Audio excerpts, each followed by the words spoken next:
កាត់ចិត្តពីបងទៅជ្រើសយកគេអ្នកថ្មីចោះថ្លៃបងគ្មានដំឡៃអ្វីដែលឲ្យរូបស្រីមកស្រឡាញ់បងទេបងក៏បានដឹងច្បាស់ថាបងមិនស័ក្តិសមនឹងមាសមេបើអូននៅបន្តស្នេហ៍គឺមានតែការឈឺចាប់កាត់ចិត្តទៅណាស្រី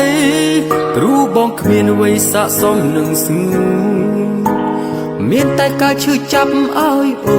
អូនមានដឹងទេមានតែទ្រាំកាត់ចិត្តប្រគល់អូនឲ្យទៅរូបគេទុំដឹងថាឈឺចាប់ក៏បងសុខចិត្តដើម្បីក្តីសុខអូនណាថ្លៃ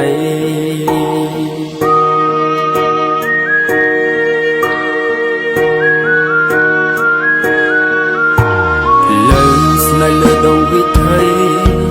អ្វីក៏មិនអាចថិតថេរជីវិតបងពេលនេះគឺមានតែបញ្ហាមិនចេះចប់ឡើយលើតែបានដើរហួសហើយមិនអាចនឹងបកក្រោយទេថ្លៃទោះអូននៅជាមួយបងក៏គ្មាននៃអ្វីទេអូព្រោះជីវិតបងពេលនេះបានដើរដល់ចំណុចត្រូវសូទើបបងទ្រាំលះបងអូនឲ្យទៅគេទាំងឈឺចាប់ជានេះបងគ្មាននិស្ស័យនឹងបានមើលថែរូបស្រីទៀតទេបងភ្លេចបងចោះមាសមេរស់នៅនឹងគេឲ្យបានក្តីសុខណាអូ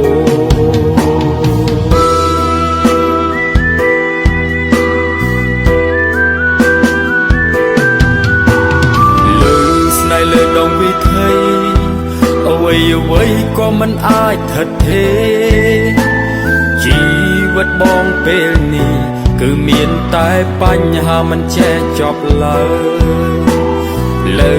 ដែលបានដើរហួសហើយមិនអាចនឹងបកក្រោយទេថ្លៃទោះអូននៅជាមួយបងក៏គ្មាននៃអ្វីទេអូ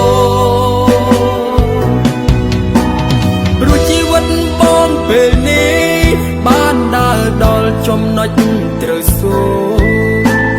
ទើបបងទ្រាំលះបងអូនឲ្យទៅគេទាំងឈឺចាប់អូ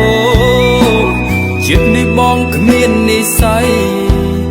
នឹងបានមើលថែរូបស្រីទៀតទេបងភ្លេចបងចូលមាសមេ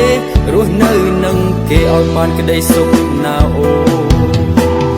បងភ្លេចបងចោះមាសមេរស់នៅនឹងគេឲ្យបានក្តីសុខណាអូ